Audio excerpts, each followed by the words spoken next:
It was supposed to be a simple, peaceful walk home for Jamal. Nothing special, just another day of school behind him, his usual route ahead. The late afternoon sun cast long shadows on the pavement, and the warm breeze carried the faint smell of freshly cut grass. Jamal loved moments like these, when the world felt calm, and he could let his mind wander. In one hand, he held a basketball. It was a little scuffed, its surface worn smooth from countless hours spent practicing at the park. In the other hand was his most treasured possession, a notebook filled with sketches, not just random doodles, but designs for sneakers, ones he dreamed of creating one day when he became a famous designer. His friends called him the next big thing, and Jamal hoped they were right. But dreams were delicate things, especially in his small town. It was the kind of place where everyone seemed to know each other, but not always for the best reasons. And for someone like Jamal, a 16-year-old black teen with big ideas and even bigger ambitions, life wasn't always as easy as it should have been. As he walked, Jamal thought about the future. Someday, he'd leave this town, head to a big city where opportunities were everywhere, and prove everyone wrong. Everyone who doubted him, underestimated him, or told him to keep his head down. He'd make it big, and no one could stop him. At least that's what he told himself. "Hey, you there." The shout cut through the peaceful evening like a sudden crack of thunder. Jamal stopped in his tracks, his heart pounding in his chest. He turned slowly, his breath hitching as he recognized the source of the voice. It was Officer Grayson. Grayson was a name everyone in the neighborhood knew, but not in a good way. He was the officer you hoped you'd never cross paths with, the one who seemed to delight in making people feel small. Stories about him spread like wildfire. How he pulled people over for no reason. How he always seemed to assume the worst about the kids hanging out at the park. And how his smirk made you feel like you'd already lost, no matter what you said or did. And now it was Jamal's turn. Grayson stepped out of his cruiser, his boots hitting the pavement with a heavy thud. His eyes, cold and calculating, locked onto Jamal like a predator sizing up its prey. The late afternoon sun reflected off the badge pinned to his chest, but there was no warmth in his gaze. Jamal's hands tightened around his basketball and notebook. He wasn't sure what to say or do, but he knew one thing for sure. He needed to stay calm. His mom's voice echoed in his head, a reminder she'd given him more times than he could count. "If anything ever happens, just stay calm, Jamal. Don't give them a reason to escalate." But staying calm was easier said than done when Grayson was staring at him like this, his hand resting casually on the holster of his gun. "Where you headed?" Grayson asked, his voice sharp and demanding. "Just going home, sir," Jamal replied, keeping his voice steady even though his heart was racing. Grayson's eyes flicked to the basketball in Jamal's hand, then to the notebook. He tilted his head, his lips curling into a smirk that sent a chill down Jamal's spine. "What's in the bag?" Grayson asked, nodding toward the notebook. Jamal held it up, careful not to make any sudden movements. "Just some sketches," he said. "Sketches, huh?" Grayson stepped closer, his boots crunching against the gravel. He reached out and snatched the notebook from Jamal's hands before he could react. "Hey," Jamal started, but he stopped himself. His mom's voice came back again, louder this time. "Stay calm." Grayson flipped through the pages, his smirk growing wider with each turn. "Sneakers," he said, his tone dripping with mockery. "You think you're gonna be some kind of big-time designer?" Jamal didn't respond. He just stood there, his fists clenched at his sides, trying to keep his breathing steady. Grayson shook his head and tossed the notebook back at Jamal, who barely caught it in time. "Keep dreaming, kid," he said. "But let me give you some advice. You don't belong in places like that. Stick to what you know." Jamal felt a wave of anger rise in his chest, hot and overwhelming. He wanted to say something, to defend himself, to tell Grayson that he didn't know anything about him or his dreams. But he knew better. He knew that no matter what he said, Grayson wouldn't listen. Grayson wasn't here to listen. The officer stepped back, his smirk fading as he looked Jamal up and down one last time.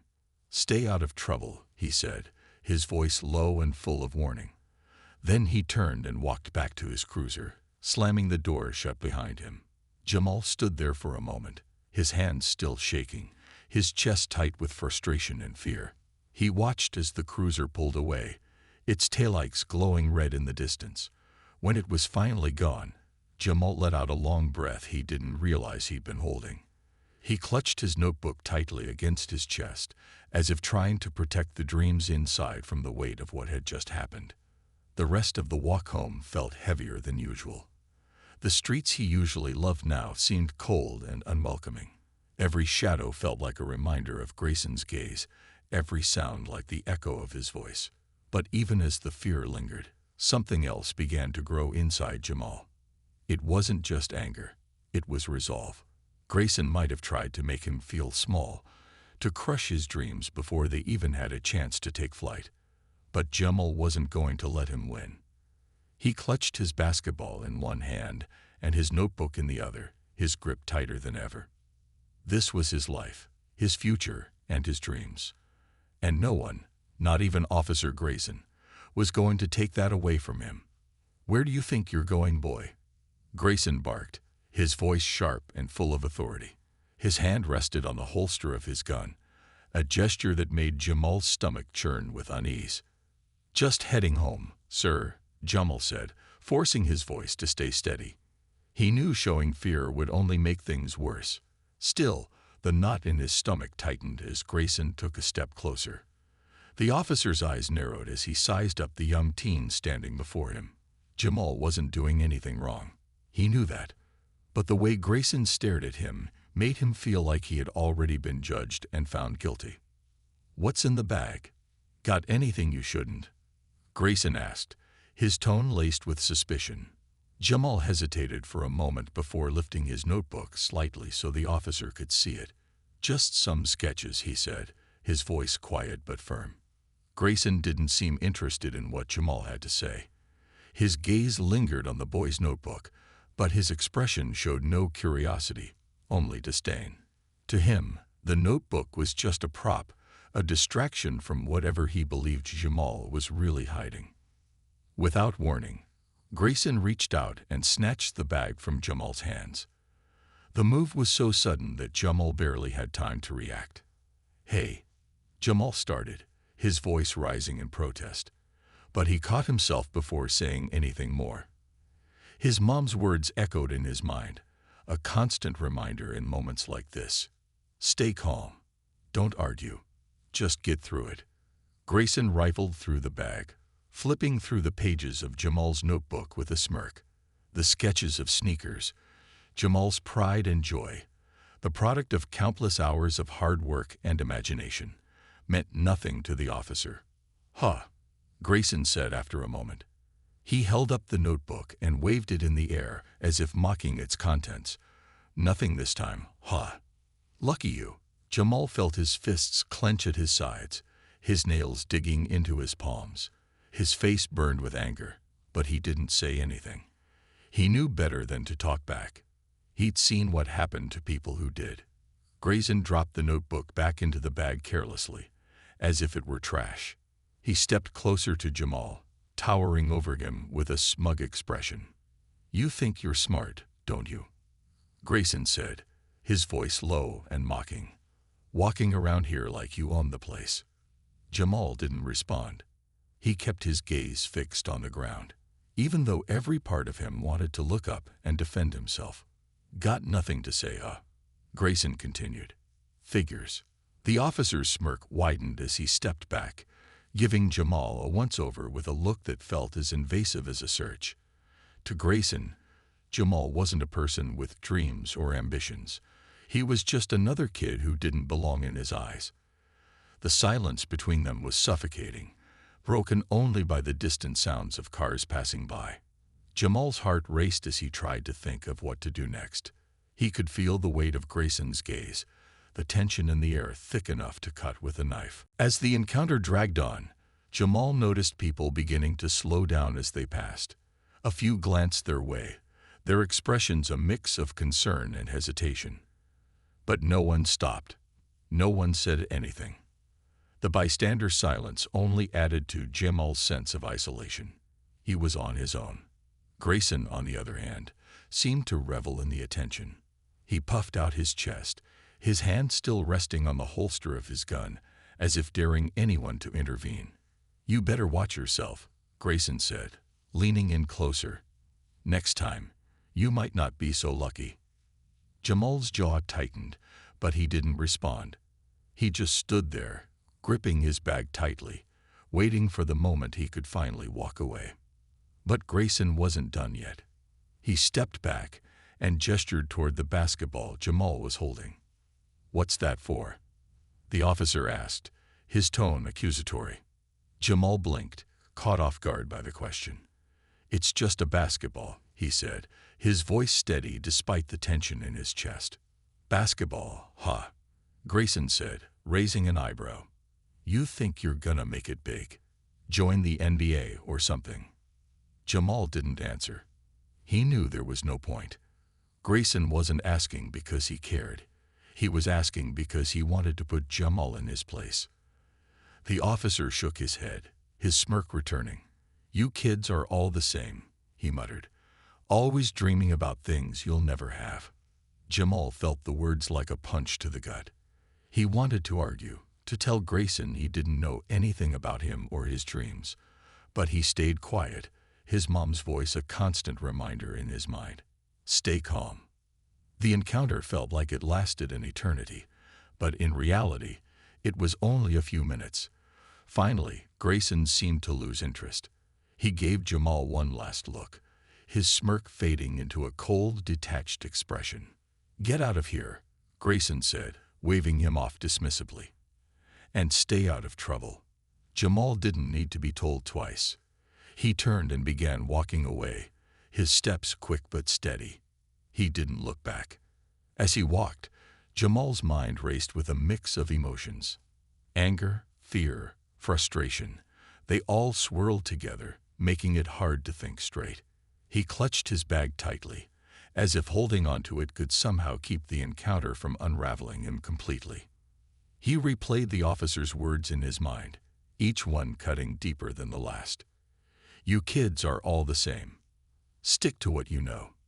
Dreaming about things you'll never have." Those words weren't just insults.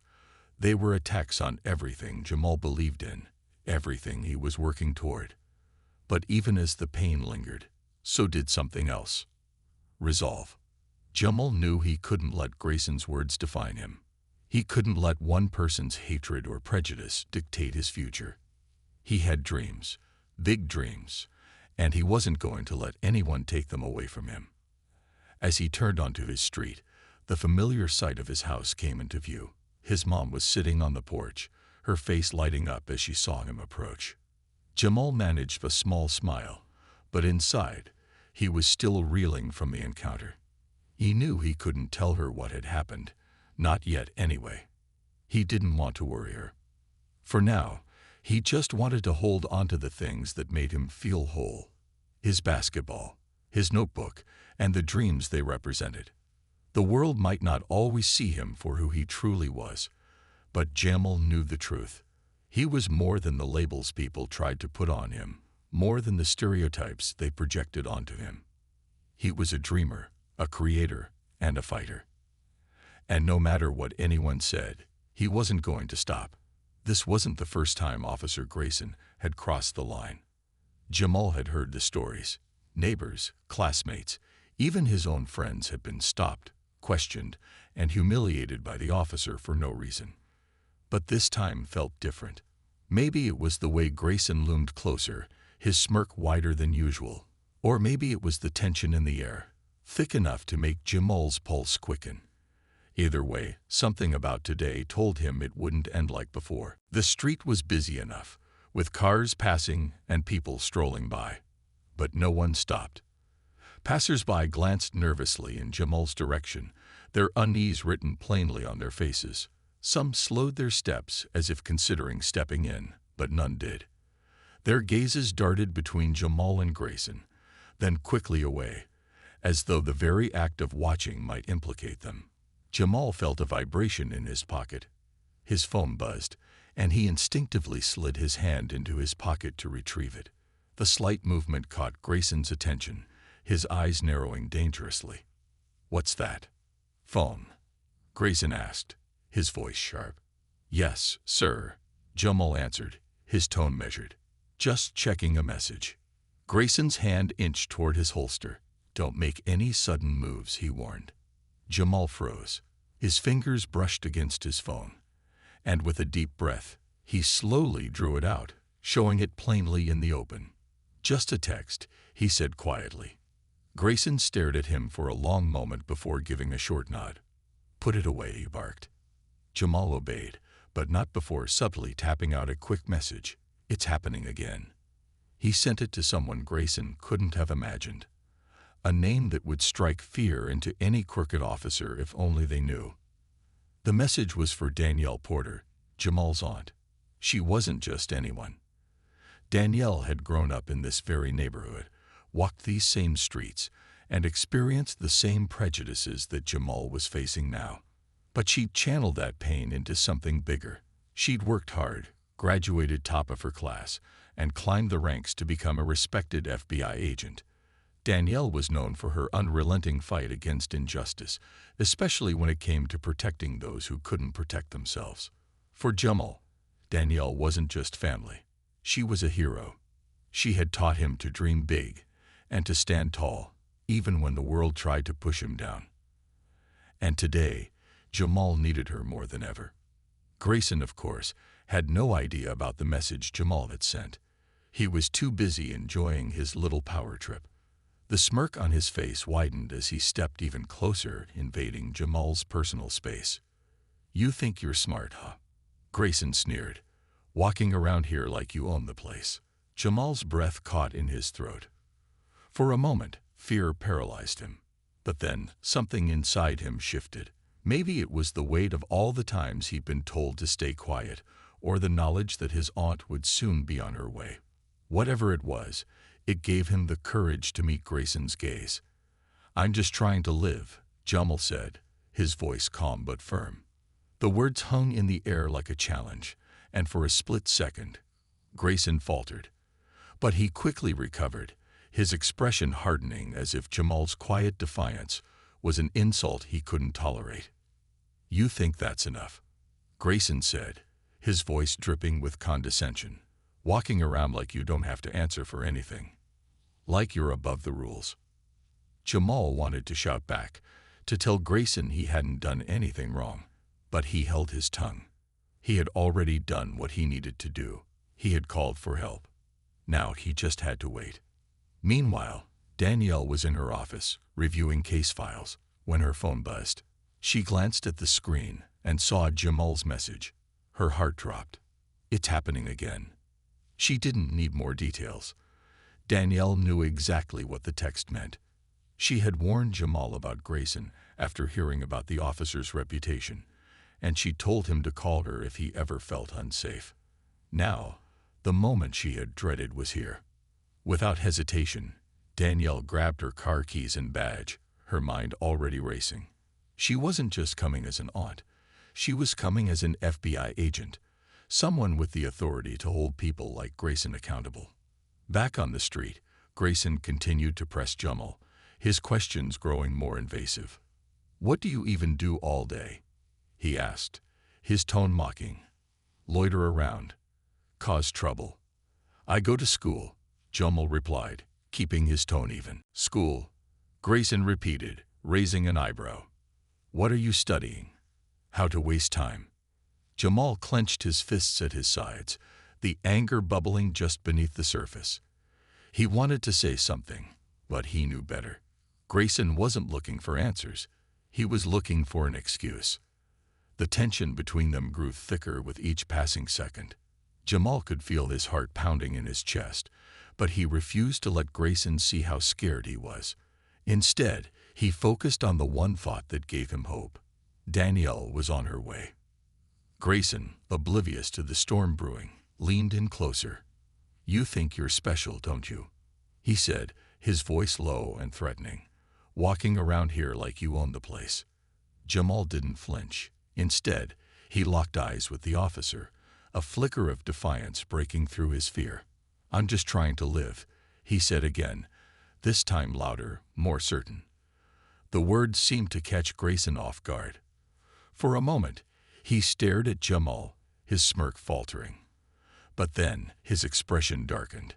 He wasn't used to being challenged, even in small ways. And he didn't like it. "Watch your mouth, boy," Grayson snapped, his hand drifting back to his holster. "You don't get to talk to me like that." The sound of screeching tires broke through the tension. Both Jamal and Grayson turned to see a sleek black SUV pull up to the curb. The door opened, and out stepped Danielle, her presence commanding attention. Grayson's smirk disappeared as he took in the sight of her. Dressed in a sharp suit with her FBI badge clipped to her belt, Danielle radiated authority. She strode toward them with purpose, her eyes locked on Grayson. "What's going on here?" Danielle asked, her voice calm but firm. Grayson hesitated, clearly caught off guard. "This isn't your business, Mom," he said, his tone wavering slightly. "Oh, it is my business," Danielle replied, pulling out her badge. "Special Agent Danielle Porter, FBI. And I'm here for my nephew." Grayson's face paled. He looked between Danielle and Jamal, his bravado crumbling under her unwavering gaze. Jamal felt a wave of relief wash over him as Danielle stepped between him and Grayson, her presence a shield he hadn't known he needed. The encounter wasn't over, but for the first time that day, Jamal felt a glimmer of hope. Grayson had underestimated him, just like so many others had. But now, with Danielle by his side, he knew he wasn't alone. And this time, justice was coming. The low hum of an approaching vehicle grew louder, cutting through the tense silence on the street. Jamal's pulse quickened. He didn't dare look up, but he could feel something shift in the atmosphere. Then came the screech of tires, a sharp sound that made everyone, including Grayson, turn their heads. A sleek black SUV rolled to a stop at the curb. Its windows, tinted to near opacity, reflected the fiery hues of the setting sun. For a moment, there was only silence, the tension thick enough to be felt by the growing crowd of onlookers. Then the door opened. Out stepped Danielle Porter, dressed in a tailored suit that seemed to demand respect with every line and crease. Her stride was steady, her expression unreadable, and the sharp clack of her heels against the pavement resonated like a countdown to judgment. Grayson's smirk faltered the moment he saw her. His usual confidence wavered as he took in the sight of this commanding figure walking toward him. His brow furrowed as he tried to assess the situation, but Danielle gave him no time to react. "Who are you supposed to be?" Grayson finally asked, his voice thick with forced bravado. Danielle didn't answer immediately. Instead, she reached into her blazer and pulled out her badge, flashing it with a precision that left no room for doubt. "Special Agent Danielle Porter, FBI," she announced, her voice calm but laced with authority. Her words sliced through the tension like a razor. Grayson blinked, clearly taken aback. He opened his mouth as if to speak but hesitated, his confidence cracking. "FBI," he stammered.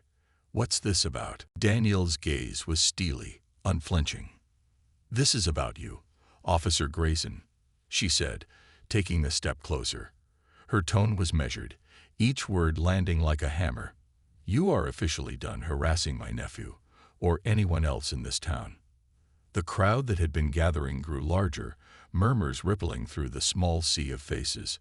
Many of them were familiar with Grayson's reputation and the sight of someone standing up to him, especially someone with federal authority, was electrifying.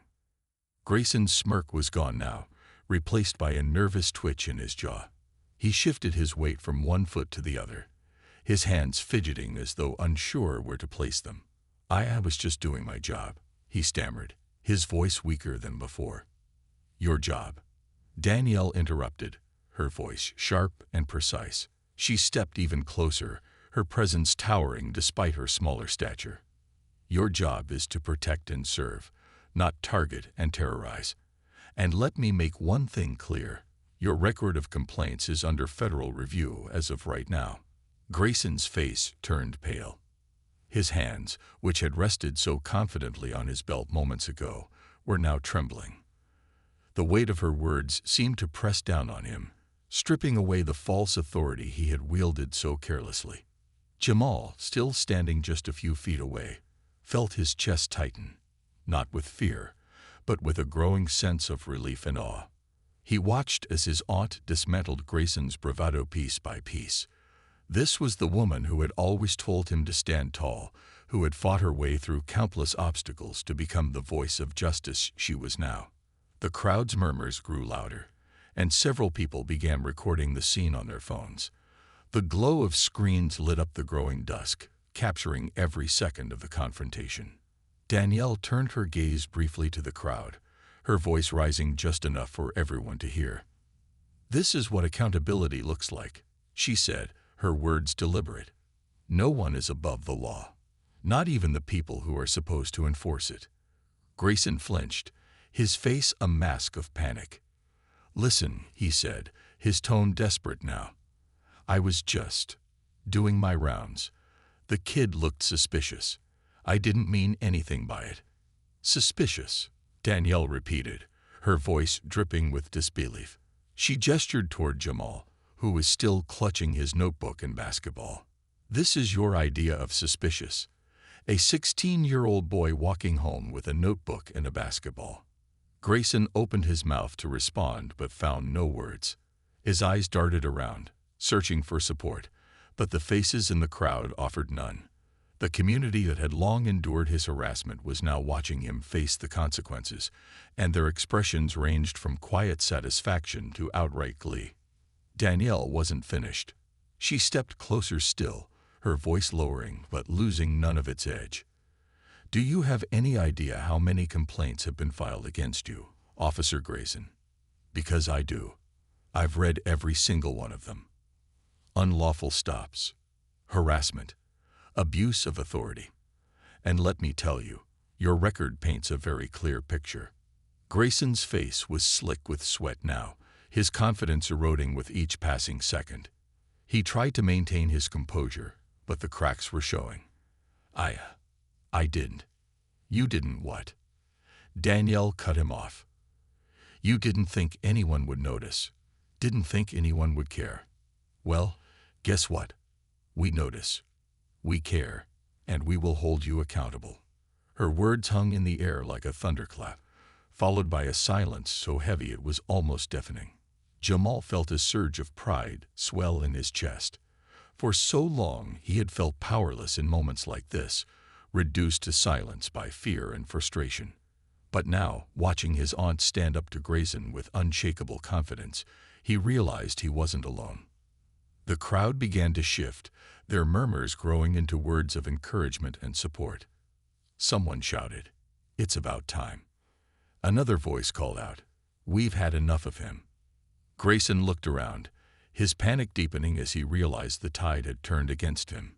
His once commanding presence was now a shadow of itself, and for the first time, he seemed to grasp the gravity of his situation. Danielle took a step back, her gaze never leaving Grayson. "You've crossed the line too many times, Officer Grayson," she said, her voice firm but calm. "It ends today." The sound of approaching sirens filled the air, signaling the arrival of additional law enforcement. Grayson's head snapped toward the sound, his expression a mix of fear and resignation. Danielle turned to Jamal, her expression softening as she placed a reassuring hand on his shoulder. "Are you okay?" she asked gently. Jamal nodded, his voice caught in his throat. He couldn't find the words to express what he was feeling, but the look in his eyes said enough. The patrol cars pulled up, and officers stepped out, their faces unreadable as they approached the scene. Danielle handed over a folder containing the evidence she had gathered against Grayson. "Here's everything you need," she said. "Make sure it's handled properly." One of the officers nodded, his gaze shifting briefly to Grayson before returning to Danielle. "We'll take it from here, Agent Porter," he said. Grayson didn't protest as he was escorted to one of the patrol cars. His shoulders sagged, and the defiance that had once defined him was nowhere to be seen. As the crowd began to disperse, Jamal and Danielle stood side by side, watching the patrol cars disappear into the distance. The tension that had gripped the streets slowly began to lift, replaced by a quiet sense of relief. Danielle turned to Jamal, her expression a mix of pride and concern. "You did the right thing," she said, calling me. "Standing your ground. You're stronger than you know." Jamal managed a small smile, the weight of the encounter still settling over him. "Thanks, Aunt Danielle," he said quietly. "For everything." Danielle smiled back, wrapping an arm around his shoulders as they began to walk away. "You don't have to thank me," she said. "That's what family is for." And for the first time in a long time, Jamal felt safe. Safe and seen. The news spread quickly, faster than anyone in the small town could have imagined. By the time the first rays of morning sunlight broke through the horizon, the entire community was buzzing with talk of what had happened the night before. Officer Grayson, the man who had spent years intimidating and bullying residents, had been placed on administrative leave. For many, it felt like justice was finally within reach. Danielle hadn't wasted a moment after the confrontation. As soon as Grayson was taken away, she got to work. She called in every resource she had, making sure the investigation would be thorough and fair. Her years in the FBI had taught her that justice wasn't just about punishing wrongdoing. It was about making sure no one else had to suffer the same injustice. For Jamal, the weight of the experience still lingered, but something had changed. When he walked through the neighborhood that morning, he wasn't just another quiet teen keeping his head down. People stopped him to ask how he was, to offer words of encouragement. "You did good, kid," said Mr. Lopes, the owner of the corner store. "We're proud of you," added Mrs. Johnson, a retired teacher who had known Jamal since he was little. Jamal felt their support like a warm blanket, wrapping him in a sense of belonging he hadn't felt in a long time. For the first time, he realized he wasn't alone. His voice had been heard, and his community was standing behind him. Danielle wasn't content with just one victory. She knew that placing Grayson on leave was only the first step in a much larger fight. That evening, she met with local leaders, including the mayor and the chief of police, to discuss the systemic problems that had allowed someone like Grayson to operate unchecked for so long. "We can't let this happen again," Danielle said firmly, her voice carrying the weight of her conviction. "This isn't just about one bad officer. It's about creating a system that protects the people it's supposed to serve." The mayor, a middle-aged man with graying hair and tired eyes, nodded slowly. "You're right," he said. "We've ignored this for too long. It's time for change." Over the next few days, Danielle worked tirelessly to turn those words into action. She helped draft new policies for the police department, emphasizing accountability, transparency, and community engagement. She also pushed for the creation of a civilian oversight board, ensuring that residents would have a say in how their town was policed. Meanwhile, the investigation into Grayson moved forward. Witnesses came forward in droves, eager to share their stories now that they felt safe. "I saw him stop kids for no reason," said one woman. "He'd pat them down and make them empty their pockets, even if they were just walking home from school. He pulled me over last year," said a young man. "Said I was driving suspiciously. I wasn't doing anything wrong, but he kept me there for almost an hour." The stories painted a clear picture of a pattern of abuse, and Danielle made sure each one was documented. She also made a point of keeping Jamal involved in the process, encouraging him to share his experience. "It's important for people to hear your story," she told him. "Not just for you, but for everyone who's been through the same thing." At first, Jamal was hesitant. He wasn't used to speaking out, and the idea of sharing such a personal experience was daunting. But as he saw more and more people coming forward, he realized that his voice could make a difference. So, one evening, he sat down with Danielle and recorded a statement. He spoke about what had happened to him, how it had made him feel, and why it was so important to stand up against injustice. "I just want things to be fair," Jamal said at the end of his statement. Not just for me, but for everyone. The response was overwhelming. Jamal's statement was shared widely, both in the town and beyond. People from all over reached out, offering their support and sharing their own stories of similar experiences. It's like you're speaking for all of us, one message read. You're so brave, said another. Jamal didn't feel particularly brave, but he appreciated the support. It gave him the strength to keep going, to keep speaking out. As the days turned into weeks, the town began to change. The police department implemented new training programs, focusing on de-escalation and bias awareness. The Civilian Oversight Board was established, giving residents a platform to voice their concerns and hold officers accountable. But perhaps the biggest change was in the community itself. People who had once felt powerless now felt empowered to speak up.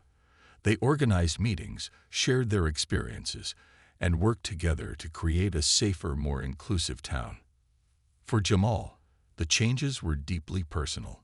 He no longer felt the need to keep his head down or stay quiet. He walked through the neighborhood with his head held high, his notebook tucked under his arm, and his basketball in hand. One afternoon, as he was shooting hoops at the park, a group of younger kids approached him. "Hey, Jamal," one of them said, "we saw your video. You're really cool." Jamal smiled, his heart swelling with pride. "Thanks," he said. "You know, you can stand up for what's right too. Don't ever let anyone tell you you can't." The kids nodded, their eyes wide with admiration. For them, Jamal wasn't just a local teen. He was a role model, someone who had shown that even in the face of injustice, one voice could make a difference. As for Danielle, her work was far from over. The changes in the town were a start, but she knew there was still much to be done. She continued to advocate for justice, both locally and nationally, using her position to shine a light on issues that had been ignored for too long.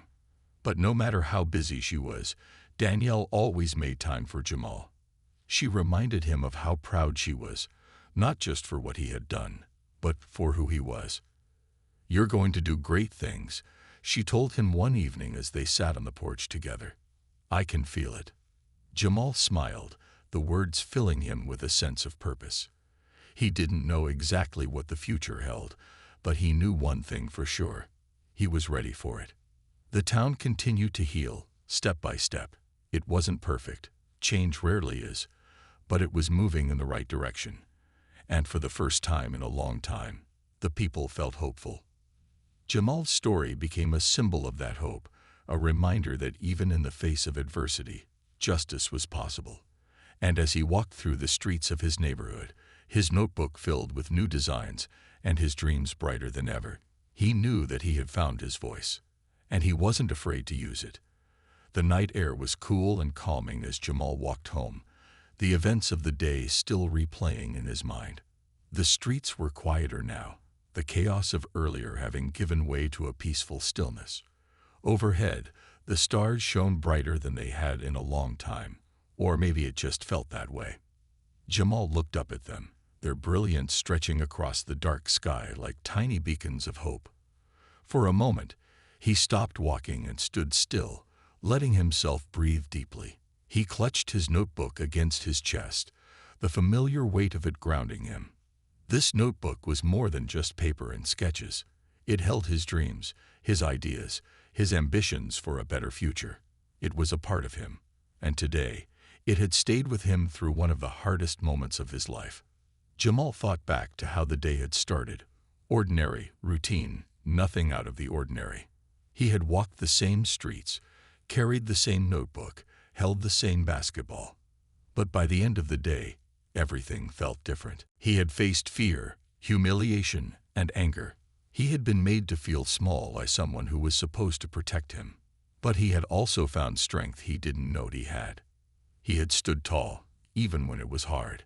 And he hadn't stood alone. His Aunt Danielle's face flashed in his mind. The way she had arrived, confident and composed, had been like a scene from a movie.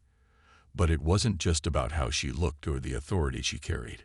It was about what she represented. Danielle had stood for him, fought for him, and shown him what it meant to use your voice for good. The stars twinkled above as Jamal resumed walking. He couldn't stop thinking about how much had changed in just a few hours. The fear he had felt when Grayson had confronted him was still fresh, but so was the pride he now carried. He thought about the people who had watched, some afraid, some unsure of what to do.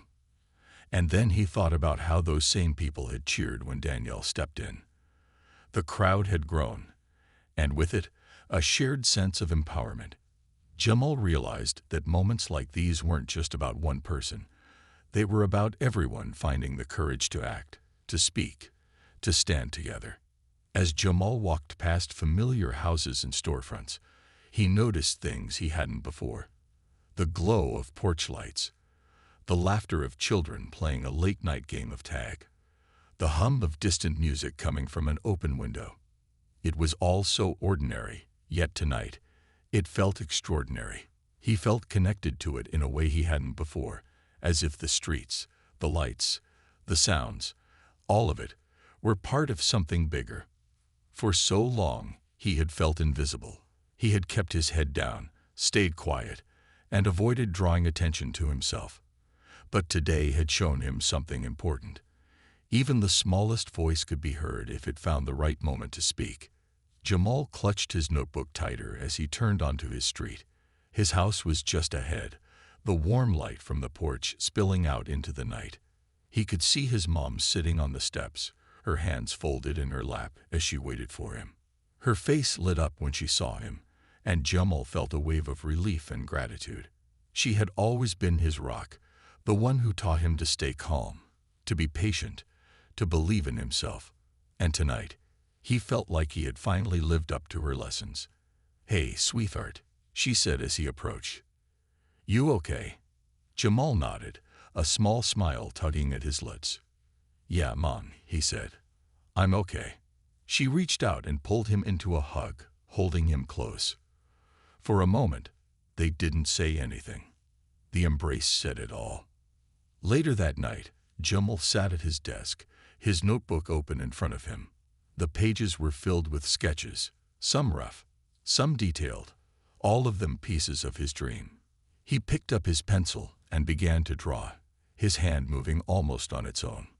He didn't know exactly what he was creating, but it felt important. Each line, each curve, seemed to carry the weight of the day's events. As he worked, he thought about what Danielle had said to him earlier. "You're stronger than you know." The words echoed in his mind, fueling his determination. He thought about the kids who had stopped him at the park earlier that week, the ones who had said he was inspiring. He thought about the messages of support he had received after sharing his story. And he thought about Grayson, not with anger, but with resolve. Jamal didn't want revenge. He wanted change. He wanted a world where kids like him could walk down the street without fear, where dreams weren't dismissed because of the color of your skin, where justice wasn't something you had to fight for. It was something you could count on. The drawing in his notebook began to take shape. It was a sneaker design, bold and unique, unlike anything he had ever sketched before. But it wasn't just a shoe, it was a symbol. Jamal stared at the finished sketch, a sense of pride swelling in his chest. This was his way of moving forward, his way of turning pain into purpose. As the night stretched on, Jamal climbed into bed, his notebook resting on his bedside table. He closed his eyes, the events of the day still fresh in his mind. He thought about the stars, how bright they had seemed earlier. He thought about his aunt, his mom, his community. And he thought about the future, not with fear, but with hope. Because sometimes, the smallest voices need the strongest allies. And sometimes, justice arrives in the form of those who refuse to stay silent. Jamal drifted off to sleep, the faint glow of the stars outside his window, a quiet reminder that even in the darkest moments, there was light. And he knew, deep in his heart, that he was ready to shine.